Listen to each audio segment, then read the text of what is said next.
Wool is our blood and everything that represents the company. With the promotions for wool at the moment, they're good because working with people like myself who have solid businesses but also a designer a label as well. The wool market has been a trouble in the last 10 years, but now I think is expected to be one of the most important targets for the future. I think it's incredible the way that the Woolmark company has got right into the heart of the fashion industry. You go to things now and everywhere you go, you feel that people are pushing the story of merino wool. There has been more consumption of wool. You see in a lot of fashion houses that wool is being consumed at the moment.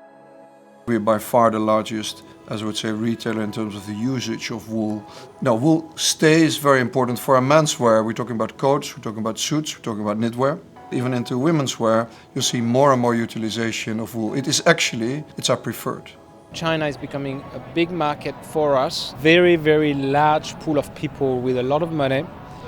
They quite often don't understand what they're buying. They want to buy the best. We need to tell them and explain to them why wool is so good. And once they get it, they have the power to buy it and buy it in a big way. Particularly with our 100 stores in PRC China, the Woolmark gold symbol is now a real mark of authenticity. The campaign for wool was a great boost for us because it brought all of wool's attributes and qualities out into the sort of public realm, but in a fun way. Since we've had sheep wandering down Savile Row to setting on fire garments and duvet covers at Clarence House by His Royal Highness Prince Charles, the interest in wool has been quite amazing. A lot of younger designers use wool in incredibly different and varied ways. The Woolmark Prize has been key in elevating Australian fashion. I think that Woolmark are doing a wonderful thing supporting young designers, and not just from Britain or Europe. You know, this is the whole world. Sportswear, casual wear is where we see the future, because not only is the trend for mature men, but is a way to get a younger consumer. I think everything is being done in the right direction because you push very strongly on communication. We are reaching the consumer, which is the most important thing.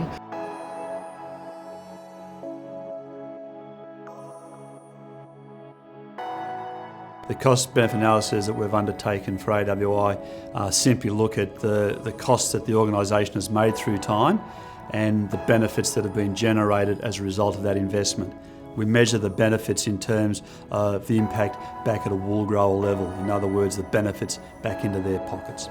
The best performing marketing investment that we looked at was the Sports and Outdoor program. It had a reasonably modest investment compared to a lot of the other programs and had a very significant impact in terms of sales of new product. Noel Finer Furling is still ongoing. If it reaches its targets as set out in the 2013-16 strategic plan, we estimate that it'll deliver $1.70 back to Australian wool growers for every dollar invested. But I have to thank all the farmers for what they are doing about the wool, because I know that it's very difficult to grow sheep, certain kind of quality, and I know that these moments are tough. We must continue to improve or promote wool around the world, and the best wool, to maintain wool the max noble of the fibers in the world.